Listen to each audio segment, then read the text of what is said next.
Hey guys, so I am in, as you may well notice, our maize fields, and they are much taller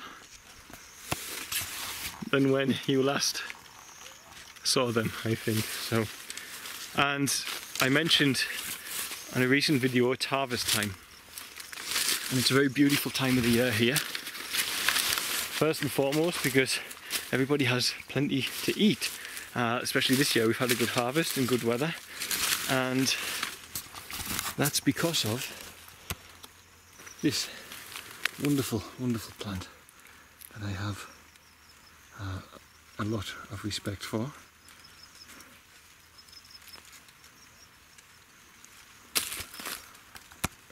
And just because we've had the right combination of sunlight and rain and blessings, shall we say, our maize has survived well, and we'll have plenty for our own use and also for the Children's Fund as well. I want to announce something though whilst I'm in here, and that is that I have a new plan in my mind. It's been gifted to me from wherever ideas come from, and that is to every January bring volunteers here, and by that I can eradicate a great deal of hunger and a great deal of difficulty for so many families out there, and this helps them to start developing, to getting back on track and onto a fair playing field again. If your food is covered at the very least, then you're going to be able to function all the more better when it comes to finding work in other ways, or studying if you're a child, and so on and so forth. So every January I'm going to bring volunteers, and I'll ask volunteers to fundraise a certain amount for their stay. That will help me to pay for staff that is needed to look after volunteers, the extra security, translators, to make sure that you're effective. But I'll also ask that fundraising to go towards this, but on a bigger scale. So what we'll ask the fundraising to do is to pay for us to plant more and more acres.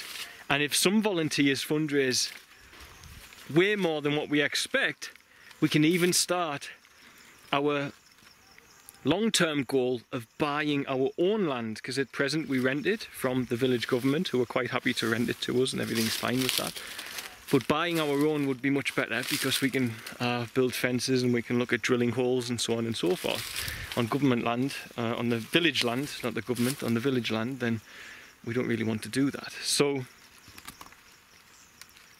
I would bring volunteers every year, ask you to fundraise for your stay. Some of the money will go towards your keep and staff, etc. And the rest will go towards hiring the land, planting the land, and you will help us to establish the start every January at the time when we sow the expansion of our farming here. Because there are many acres that don't get rented by the locals, and then the village plants it themselves. They get together and plant it themselves. But they struggle a great deal with this pastime, because they have a lot of land which they set aside purposely for people who don't own land anymore, but people can't afford to rent it. So they get stuck because the village then can't afford to sow the seeds. So they're happy to rent us it. So we could increase from 5 acres to 20 acres, and we can provide food for 15 acres more worth of people.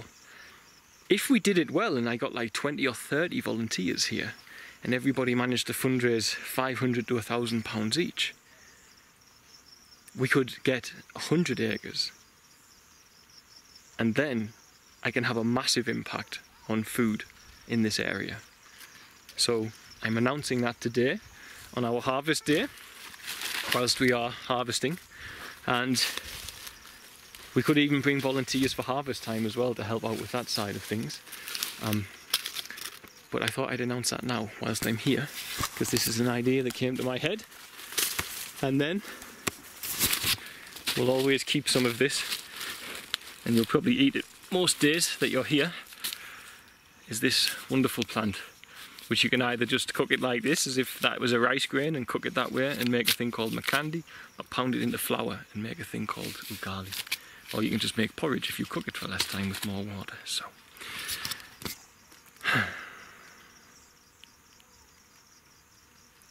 don't know where the idea come from, but I hope it can work. Anyway, much love. Bye. Hey guys, thanks for watching. Don't forget to like, share and subscribe. It really helps raise the profile of the YouTube channel if you do, which means we can help more children at the same time. You're currently looking at a child named Maureen, and this is something new I want to start doing on my videos, is those children that we have on file that we can't find sponsors for, I want to start presenting them to everybody who's watching in the hope that people will reach out and perhaps be able to support those children. Maureen is only 4 years old and she lives in very difficult conditions. Her grandparents are very elderly and struggling to care for her. Her parents abandoned her several years ago, sadly. Nobody's quite sure why. Maureen needs assistance with education bills, nutritional support, as at present she's only having flour and water many days of the week. She also needs assistance with medical support as well. To have all of these things in her life, and with it a secure start, doesn't take a great deal. If someone can share with her as much as a cup of coffee a week in the West, that's £3, $4. It's enough to give her full-time education access, full-time medical care and full-time nutritional support. It's enough to change her life. Believe me, I've seen it over 600 times in our children's fund now. If you want to help Maureen, then please visit the website and go to the Share with a Child in the Community page and follow the instructions on there. Thanks guys. God bless.